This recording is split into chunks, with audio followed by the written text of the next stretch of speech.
You look at XRP's price, and, well, it looks like it's not doing much, right? It just seems kind of stuck. But what if I told you that price is hiding the real story?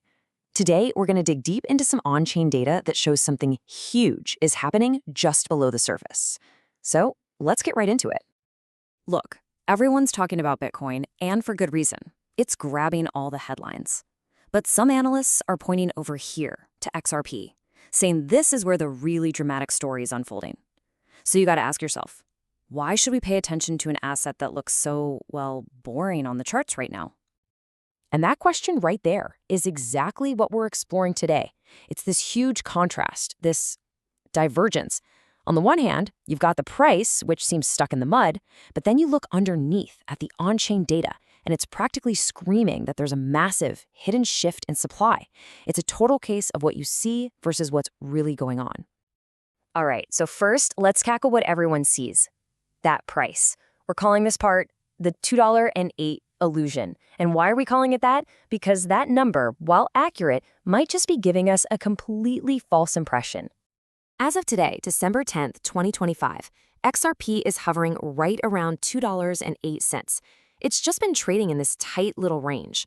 Now, if you're a trader and you're looking at that chart, you're probably thinking, ugh, weakness, right? Or at the very least, stagnation. But is that the whole story?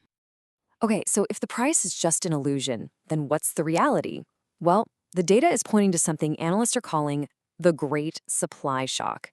And trust me, this is where things get really interesting. Now, before we jump into the numbers, let's make sure we're all on the same page. What even is a supply shock? It's actually pretty simple. It's when the amount of an asset that's easily available to buy on exchanges suddenly and drastically drops. And you really need to have this concept in your head because it is absolutely crucial for what we're about to see. So, what's this on-chain data actually showing us? We'll get this. In just the last 3 weeks, a truly historic amount of XRP has been pulled off of exchanges. We're talking a massive, massive withdrawal. And the number is just staggering. 1 billion XRP. That's a billion tokens that have reportedly been moved off of exchanges. And let's be super clear here. This is not people selling. This is the exact opposite. This is accumulation on a massive scale. People are buying it up and locking it away for the long haul.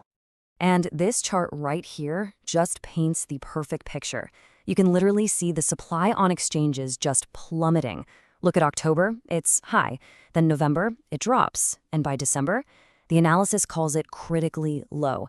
The amount of XRP you or I could go out and buy right now, it's just drying up.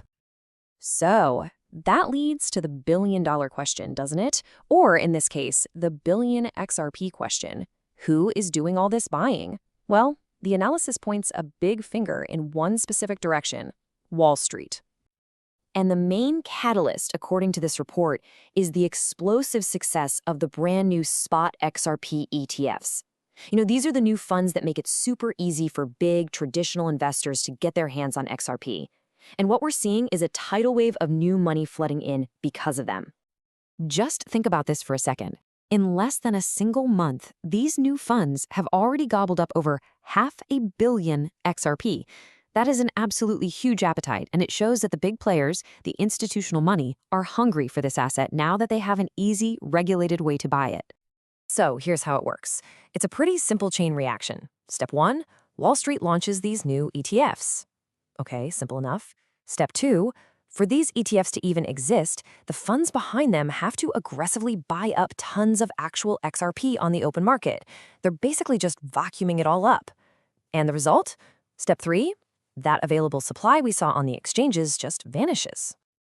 Okay, so the whole supply and demand picture is pretty compelling, right? But the big question is, do the charts agree? Does the technical analysis actually back up this whole supply shock narrative? Let's take a look. Now, this analysis we're referencing brings up a really bold prediction from market analyst Chad Steingraber. He's talking about a potential repricing from its current level around $2 all the way to $10. And get this, in less than a year. That is a huge call, so let's see what he's basing it on. So, Steingraber sees a few key things lining up on the chart. First, there's this big pattern called a symmetrical triangle forming. The best way to think about this is like a spring that's being wound tighter and tighter, building up energy for a big move. Next, a crucial long-term support level, which he calls the Bifrost Bridge, is holding up really well. And maybe most importantly, that $2 mark that used to be a ceiling is now acting like a solid floor. And as a little cherry on top, there's some potential regulatory good news on the horizon with something called the Clarity Act. So, let's pull all of these different threads together. How does it all connect? Well, the analysis keeps coming back to this one powerful image, a coiled spring.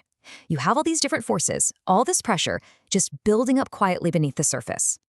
And that's really the key takeaway here. It's not just one thing pointing to a big move.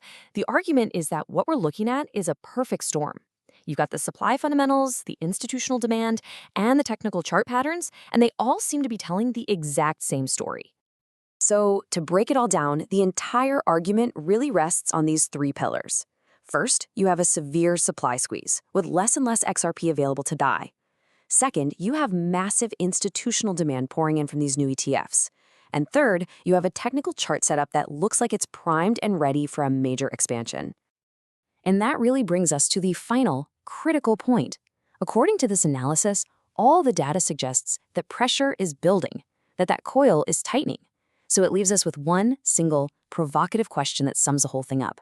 When does it spring?